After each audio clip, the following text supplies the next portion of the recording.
तू ही रे माझा मितवा या मालिकेमध्ये आता आपल्याला पुढे एक जबरदस्त असा ट्विस्ट पाहायला मिळणार आहे आणि तो म्हणजे आता ईश्वरी हिला अडकवण्यासाठी आता लावण्याने एक जबरदस्त असा प्लॅन रचलेला असतो। पण शेवटी आता लावण्या ही तोंडावरती पडते आणि ईश्वरी मात्र आता या सगळ्यातून बाहेर पडते। आता नेमकं काय घडतं हे सगळं जाणून घेण्यासाठी आपला हा व्हिडिओ शेवटपर्यंत नक्की पहा। तर आतापर्यंत आपण पाहिलं आहे की आजीने ईश्वरीला घटस्थापनेमध्ये सहभागी व्हायचं नाही असं सांगितलं आहे। त्यावर ईश्वरीसुद्धा म्हणाली की ठीक आहे, जर आजींची इच्छा नसेल की मी ह्या सोहळ्यामध्ये सहभागी व्हावं तर माझीसुद्धा काहीच हरकत नाही। मी अजिबात ह्या कार्यक्रमामध्ये आजींना दुखावून सहभागी होणार नाही, कारण शेवटी आजींचं मत आणि आजींचं मन हे दोन्ही माझ्यासाठी खूप महत्त्वाचं आहे। त्याबरोबर आता लगेचच अंजली म्हणत असते, ईश्वरी अगं असं कसं चालेल, तू राजे शिर्क्यांच्या घरची सून आहेस, एकुलती एक, पहिला सण आहे तुझा आणि जर पहिल्या सणाच्या वेळी तू जर सण साजरा केला नाहीस तर कसं चालेल, त्यामुळे असं नको करूस, अगं आईलासुद्धा आवडलं नसतं हे। त्याबरोबर ईश्वरी म्हणत असते की वल्लरी मामींना आणि आजींना जर आवडणार नसेल तर मी नाही करणार सण, काही हरकत नाही। वल्लरी मामी म्हणाल्या ना की मी फक्त भक्त म्हणून सहभागी झाले तरी चालेल म्हणून, मग मी भक्त म्हणून नक्की या कार्यक्रमात सहभागी होईन अंजलीताई, आणि मला खात्री आहे आईसुद्धा हे गोड मानून घेतील, कारण त्यांना माझी परिस्थिती समजेल, मला आजींचं मन मोडायचं नाही आहे। एवढं बोलून ईशू आता खोलीत येते। अर्णव ईश्वरीच्या मागे खोलीत येतो आणि ईश्वरीला म्हणत असतो, आजपर्यंत माझ्या आईची प्रत्येक इच्छा मी पूर्ण करत आलो आहे। मागे तू बघितलं होतंस पूजेच्या वेळीसुद्धा, ज्यावेळेस आता त्या आपल्या इथे काम करणाऱ्या स्टाफने तिचं नाव काढलं त्यावेळेससुद्धा मी तिला पूजेचा मान मिळवून दिला। वल्लरी मामी तेव्हासुद्धा तिला पूजा करायला नकार देत होती, पण त्यावेळेसही मी तिच्यासाठी भांडलो, तिच्यासाठी नाही तर मी माझ्या आईच्या इच्छेसाठी भांडलो होतो तेव्हासुद्धा। तुला माहिती आहे माझी आई माझ्यासाठी किती महत्त्वाची आहे, मला माझ्या आईची प्रत्येक इच्छा पूर्ण करायची आहे। आता तू ठरव तुला काय करायचं आहे, एखाद्याच्या आईची इच्छा अपूर्ण राहणं चांगलं नसतं, पण शेवटी मी तुझ्यावर जबरदस्ती नाही करू शकत। एवढं बोलून अर्णव तिकडनं निघून जातो। मग आता ईश्वरी ही विचार करायला लागते की मी काय करू। आता खरं तर हे माझ्यासमोर खूप मोठं धर्मसंकटच येऊन ठेपलं आहे, कारण एका बाजूला सात्विका मॅडमची इच्छा आणि दुसऱ्या बाजूला आजी आणि वल्लरी मामींनी दिलेला नकार, यातून मध्य कसा साधू हा विचार ईश्वरीच्या मनात फिरत असतो। ईश्वरी विचार करत असते, काय करू, मी कोणाशी बोलू जेणेकरून मला या सगळ्यातून काहीतरी मार्ग निघेल असं दिसेल। ईश्वरी विचार करत असते, तिला काहीच सुचत नसतं। ती विचार करते, काय करू, आईशी या विषयावर बोलू का, नाही नको, जर आईला कॉल केला तर उगाच तिलासुद्धा टेन्शन येईल आणि तिलाही प्रश्न पडेल। उत्तम, अंजलीताई। मग ईश्वरी अंजलीकडे येते आणि अंजलीला सांगते की ताई, मला सात्विका मॅडमची इच्छा पूर्ण करायची आहे, पण त्यासाठी मला खरंच कळत नाही आहे मी काय करू। त्यावर अंजली म्हणते, ए सात्विका मॅडम कसलं म्हणतेस, अगं अर्णवची आई तुझी सासू आहे, ती आई म्हण तू त्यांना। त्याबरोबर लगेचच ईश्वरी म्हणते, आईंची इच्छा पूर्ण करायची आहे मला, पण त्यावर लगेचच अंजली म्हणते, तुझ्या मनात आहे ना, झालं तर मग आजीला कसं मनवायचं ते सगळं मी बघते, त्या सर्व गोष्टींची काळजी आता तू करू नकोस, तिला कसं मनवायचं कसं समजवायचं ते सगळं माझ्यावरती सोडून दे, तू फक्त आता उद्या छानपैकी साडी वगैरे नेस, खूप दागदागिने घाल आणि सणासाठी ये, राजे शिर्केंची सून सणाच्या दिवशी अगदी उठून दिसली पाहिजे, अगदी स्वतः पार्वती उभी आहे असं वाटलं पाहिजे। त्याबरोबर आता लगेचच अंजली ही आलेली असते आजीकडे आणि आजीला ती समजावून सांगत असते की हे बघ आजी, तू उगाचच्या उगाच असं अडून राहणं योग्य नाही, अगं कमीत कमी ईश्वरीसाठी नाही पण आईसाठी तरी हो म्हण। तुला माहिती होतं ना आईने चिंटूच्या लग्नासाठी, माझ्या लग्नासाठी किती स्वप्न पाहिली होती, ते तिला आमच्या दोघांच्याही लग्नात सहभागी होता येणं शक्य झालं नाही, पण कमीत कमी तिच्या सर्व इच्छा तरी आपण पूर्ण करायला हव्या ना। माझ्या लग्नाच्या वेळी तिची इच्छा होती की मला सोन्याने मडवायचं, तू ते केलंस, मग आता तिची ही इच्छा पूर्ण कर, तिच्या सुनेला मान दे। त्याबरोबर मग आजी या गोष्टीसाठी तयार होते आणि ईश्वरीला पूजा करण्याची संधी मिळते आणि मानसुद्धा। मग आता दुसऱ्या दिवशी ईश्वरीला उठायला उशीर झालेला असतो। ईशू म्हणते, हे भगवान, उठने में इतनी देरी, आता मी काय करू, आजीना वाटेल की मी मुद्दामून केलं हे सगळं, कालच्या प्रवासामुळे झालं खरं तर हे सगळं, काल आईकडून यायला रात्री उशीर झाला आणि सगळी ही गडबड होऊन गेली. मग आता अर्णव हा ईश्वरीला म्हणतो, वेळ वाया घालवण्यापेक्षा तू पटकन जा आणि अंघोळ कर. आता ईशू म्हणते, आणि तुम्ही? अर्णव म्हणतो, माझं मी नंतर आवरलं तरी चालेल, तू जा पटकन. मग ईशू आता अंघोळ करायला जाते. त्यावेळेस अर्णव हा पटकन तिची एक साडी प्रेस करतो. त्याबरोबर ईश्वरी ही त्याला म्हणते, हे काय करताय तुम्ही? अर्णव म्हणतो, करतोय नाही, करत होतो, तुझी साडी प्रेस करत होतो, हे घे, ही साडी नेस पटकिनी. त्याबरोबर ईशू म्हणते, मला तुमच्याकडून काहीच मदत नको आहे, म्हटलं ना मी तुम्हाला, मी माझं बघेन काय करायचं. अर्णव म्हणतो, ही बघ, ही वेळ आता वाद घालण्याची नाही आहे, तर साडी नेसण्याची आहे, घे पटकन साडी घाल. त्याबरोबर मग ईशू म्हणते, तुम्ही बाहेर जाल तेव्हा मी साडी घालेन ना. त्यावर अर्णव म्हणतो, इफ यू डोंट माइंड, मी बाहेर जाण्यापेक्षा बाथरूममध्ये जातो, म्हणजे माझंसुद्धा आवरून होईल पटकन. त्यावर ईशू म्हणते, गुड, जा. मग ईशू साडी नेसून होईपर्यंत अर्णव अंघोळ करून येतो. त्याच्यानंतर मग आता तो पटापट लगेचच कुर्ता पायजमा घालतो आणि रेडी होतो. तर आता ईशूसुद्धा छान तयार होते. तर इथे आता ईश्वरीला खाली आल्याबरोबर लगेचच अंजली म्हणते, ईश्वरी, तुझ्या हातामध्ये आईचं कडं आहे ना गं? त्यावर ईशू होकार देते. तर लगेचच आता अंजली म्हणत असते, खरंच खूप गोड दिसतंय हे कडं तुझ्या हातामध्ये, अगदी छान दिसतंय, आईने घातलं असतं ना तर तिचा हातही असाच दिसला असता. त्यावर ईशू म्हणत असते, अंजलीताई, खरं तर हे कडं सात्विका मॅडमचं आहे, हे मला माहीत नव्हतं. हे कडं मला आजीने मी जेव्हा सात्विका मॅडमचं मशीन सुरू केलं होतं तेव्हा गिफ्ट म्हणून दिलं होतं. आत्ता तुमच्याच तोंडून मला कळालं की हे कडं सात्विका मॅडमचं आहे म्हणून. त्याबरोबर हे ऐकून वल्लरीला मात्र खूप राग येतो.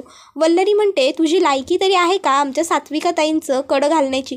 अगं, त्या किती सुंदर होत्या, हुशार होत्या, प्रत्येक गोष्टीत कुशल होत्या, आणि एक तू, काढ पहिलं ते कडं. आणि आता वल्लरी ही ईश्वरीच्या हातातून ते कडं खेचून काढण्याचा प्रयत्न करत असते, पण ईश्वरीच्या हातातलं ते कडं निघत नसतं. आता ईश्वरीला त्रास व्हायला लागतो. ईश्वरी वल्लरी मामींना म्हणत असते, मामी अहो हळू करा. त्यावर आता ईश्वरीला त्रास होतो हे अर्णवला कळताच आता लगेचच वल्लरी म्हणायला लागते, गप्प बस ग, उगाचच्या उगाच ड्रामे करू नकोस, काही तुला त्रास वगैरे होत नाही आहे. तर अर्णव म्हणतो, मामी ती का नाटक करेल, खरोखर हात दुखत असेल तिचा, तू जरा शांत राहा बरं.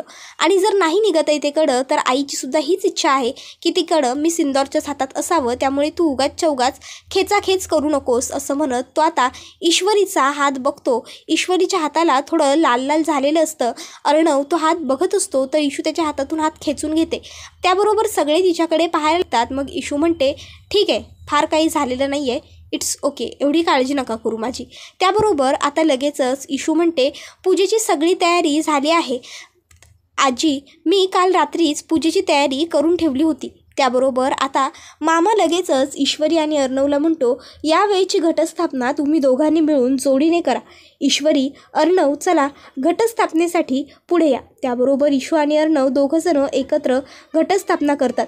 त्यानंतर लगेचच आता अंजली ईश्वरीला सांगते, ईश्वरी, एक काम कर, आपल्या आईच्या ताटापुढे नेऊन पहिला नैवेद्य ठेव आणि त्याच्यानंतरच मग आपण जेवायला बसू. त्यावर ईशू म्हणते, ठीक आहे. ईश्वरी लगेचच जाते, सात्विकाच्या फोटोपुढे नैवेद्य ठेवते. आता अर्णवसुद्धा तिच्याबरोबर गेलेला असतो. आता तिकडनं येत असताना ईश्वरी पुढे येत असते, अर्णव मागे येत असतो. ईश्वरीसाठी आता लावण्याने मुद्दामून जमिनीवरती तेल सांडवून ठेवलेलं असतं. तिला वाटलेलं असतं की ईश्वरी जेव्हा पूजा करायला खाली येणार असेल तेव्हासुद्धा ती याच रस्त्यावरून येईल आणि तेव्हाच ती तेलावरून पाय घसरवून खाली पडेल आणि मग ईशूला पूजा करता येणार नाही. पण ईश्वरी त्यावेळेस बाजूने आलेली असते आणि त्यामुळे लावण्याचा प्लॅन फ्लॉप झालेला असतो. पण आता ईश्वरी पडल्यामुळे लावण्याला आनंद होतो की येस, बरं झालं ही पडली ते. आता हिला पूजेचा मान जरी मिळाला असला तरीसुद्धा पुढचा 1 आठवडा तरी हिला बेडवरतून हलता येणार नाही. चांगली मस्ती जिरायला हवी हिची. माझ्या AR बरोबर घटस्थापनेच्या पूजेला बसते काय. आता मी सुद्धा बघते पुढच्या आठवडाभर कशी उठबस करते ते. इतक्यात अर्णव ईश्वरीला उचलून घेतो. आता जसंच अर्णव ईश्वरीला उचलून घेतो तसा लावण्याला खूपच जास्त राग आलेला असतो. लावण्य आता मनातल्या मनात म्हणत असते, AR, अरे काय करतोयस तू हे, तुला तरी कळतंय का? अरे त्या मुलीला तू का उचलून घेतो आहेस? त्या मिडल क्लास मुलीच्या मागे तू इतका का वेडा झाला आहेस ना, मला खरोखर काहीच कळायला मार्ग नाही आहे. अरे इतकं कोणी वेडं होऊ शकतं का? प्रेम वेडं असतं, आंधळं असतं हे मी ऐकलं होतं, पण प्रेम इतकं आंधळं असेल हे मी कधीच ऐकलं नव्हतं. क्लास, काहीतरी मॅच्युरिटी बघायची तरी होतीस. माझ्यात असं काय कमी होतं की जे तुला ह्या मिडल क्लास मुलीमध्ये दिसलं. असं आता ती सगळं मनातल्या मनामध्ये बडबडत असते आणि ईश्वरी व अर्णवला एकत्र बघून जळतही असते.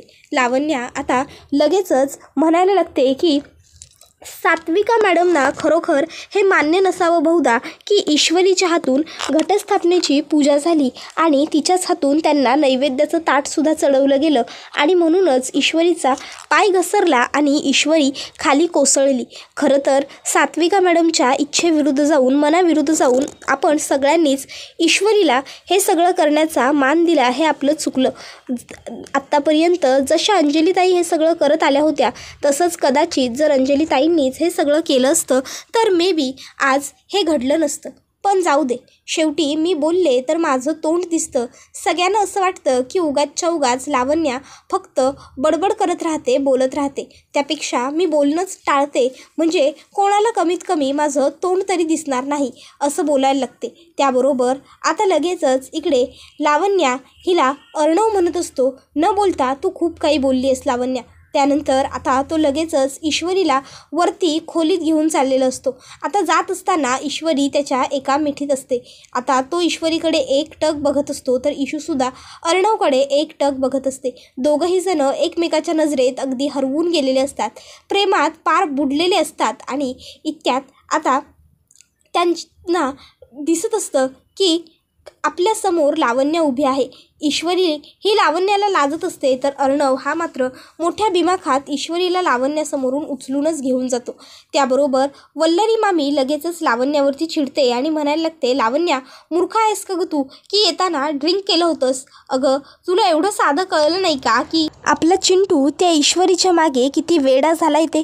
अगं आता तो तिला उचलून घेऊन जाणार हे घडणारच होतं. त्याबरोबर आता इथे लगेचच पुढे ती म्हणत असते आजी की खरं तर हे सगळं सात्विकाच्यासुद्धा मनात नव्हतं ना, म्हणून घडलं असावं. सात्विकाच्या मनाविरुद्ध झालं. त्याबरोबर लगेचच अंजली म्हणत असते, आजी अगं असं काही घडलेलं नाही आहे.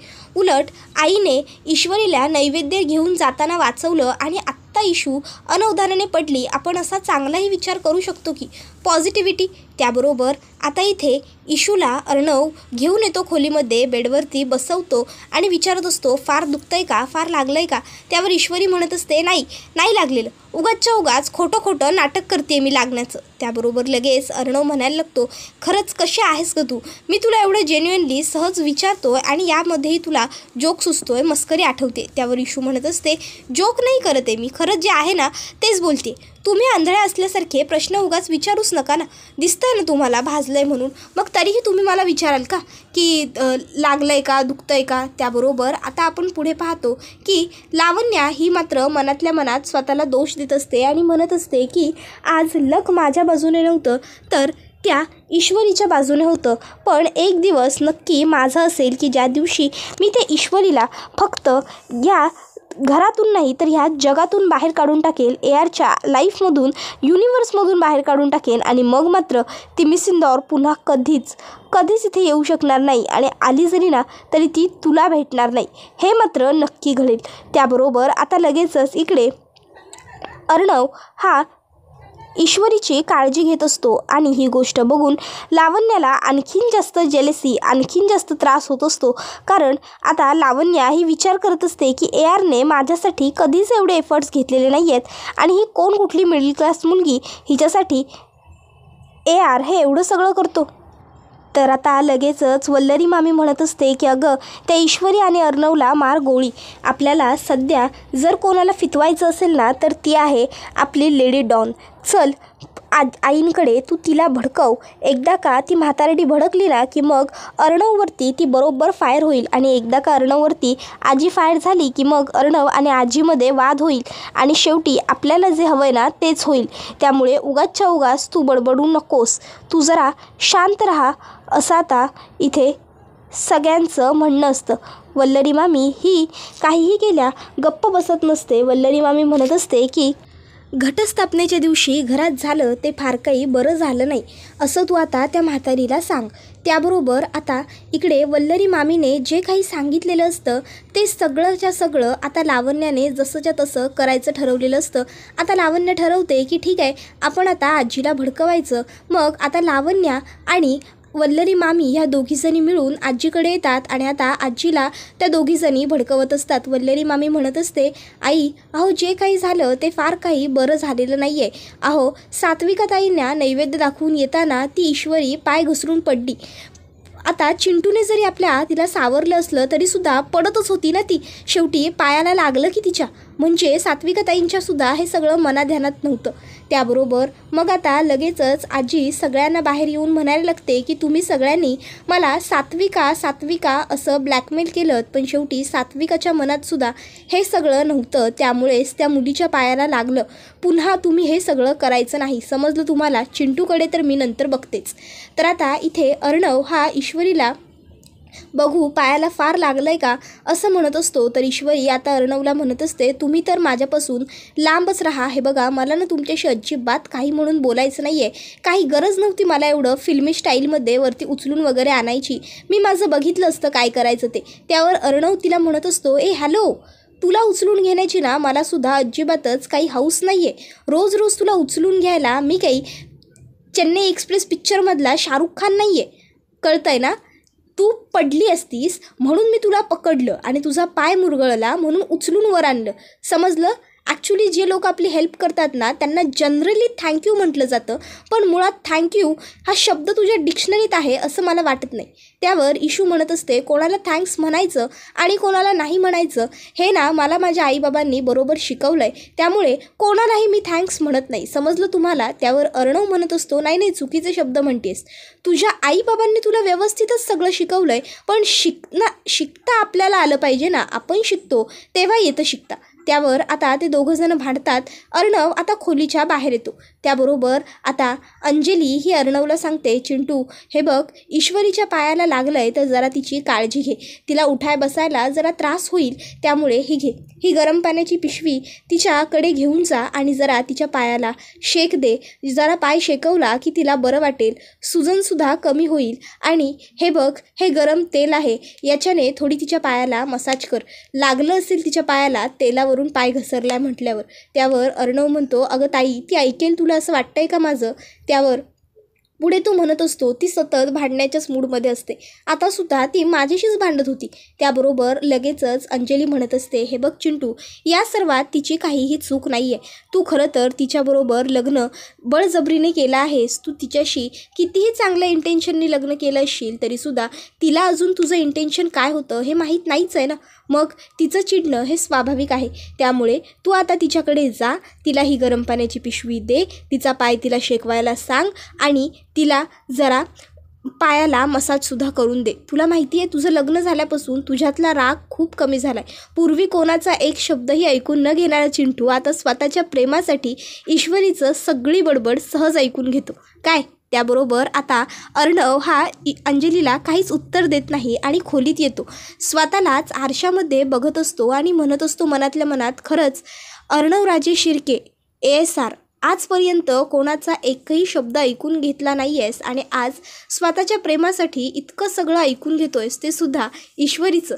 त्याबरोबर आता इशू ही गप्प बसलेली असते. तर अर्णव तिला ती पिशवी देतो आणि ते तेलसुद्धा देतो आणि म्हणतो, याच्याने शेकवून घे आणि नंतर थोडी मसाज कर, म्हणजे बरं वाटेल. आणि तो तिकडनं निघून जातो.